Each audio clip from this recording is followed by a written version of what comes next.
ఓ సందర్భంలో భగత్ సింగ్ గారిని ఒక ప్రత్యేక కూడికలకి ఒక వారం రోజుల పాటు ఒక స్థలానికి వెళ్ళాడు. ఆ వారం రోజులు ఆ సంఘం ఏం చేసిందంటే ఒక మంచి ఇల్లు ఏర్పాటు చేసినది. ఆ మంచి ఇంట్లో ఒక గది ఆయనకి ఇచ్చారు. బ్రదర్ గారు, మీరున్నంత వరకు మా గదిలోనే ఉండాలి అని చెప్పి, మీకు ఏ సదుపాయం కావాలన్నా మేము చూసుకుంటాం. కనుక ఒక వారం రోజుల పాటు ఉన్నారు. చక్కగా ఇంట్లో బాగా చూసుకున్నారు. అయిపోయిన తర్వాత తిరిగి వెళ్ళేటప్పుడు వాళ్ళకి ప్రార్థన చేసినాడు. ప్రార్థన చేసి ఇంకా బయలుదేరి వెళ్ళిపోబోతున్నప్పుడు ప్రభు అన్నాడంట, వారమంతా నేను ఇంత బాగా చూసుకున్నారు కదా, వాళ్ళకు ఒక వర్తమానం ఇచ్చిపోవచ్చు కదా అన్నాడంట. అవును ప్రభువా, వాళ్ళకు ఒక వర్తమానం చెప్పిపోతే బాగుండిద్ది కదా అని చెప్పి, ఏ వర్తమానం చెప్పమంటావు, నువ్వే చెప్పు ప్రభువా అని చెప్పి ప్రభువుని అడిగినాడంట. అప్పుడు ప్రభువారు వర్తమానం చెప్పాడు.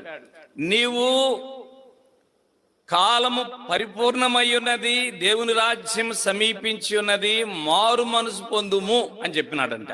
చెప్పు, ఈ మాట చెప్పు వాళ్ళకని.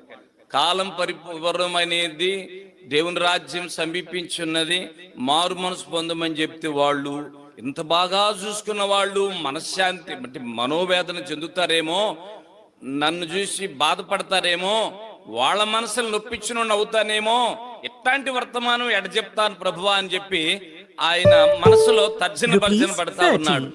చెప్పు వెళ్ళి వాళ్ళకి అంటున్నాడంట ప్రభు ఆత్మతో.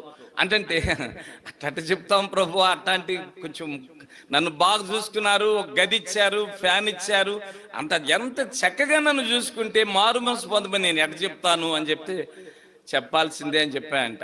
భగత్ సింగ్ గారు ఆ మాట చెప్పడానికి కష్టమయ్యి ఒక కాగితం మీద కాలం పరిపూర్ణమై ఉన్నది, దేవుని రాజ్యం సమీపించి ఉన్నది, మారు మనసు పొంది స్వార్థ నమ్ముడి, ఇట్లు బ్రదర్ భక్త్ సింగ్ దేవుడు చెప్పిన మాట అని కాగితం మీద రాసి ఆ కిటికీలో పెట్టి వచ్చేసినాడంట. ఏమండి, మారు మనసు పొందమని చెప్పిన మాటే కిటికీలో పెట్టి ఆయన వచ్చేస్తే నువ్వు మరణమవుతున్నావనే మాట చెప్పడం అంటే ఇంకెంత కష్టం. ప్రియమైన భక్తులారా, మొదటి రాయి ఏమిటి అనంటే, మరణములో నుంచి జీవములోనికి విమోచింపబడిన రాయి. నా మధ్యాహ్న కాలములో నేను మరణ గడియలలో ఉన్నాను. నా దగ్గరికి దైవజనుడు వచ్చినాడు, నువ్వు మరణమవుచున్నావు, నీ ఇల్లు చక్కబెట్టుకో అన్నాడు.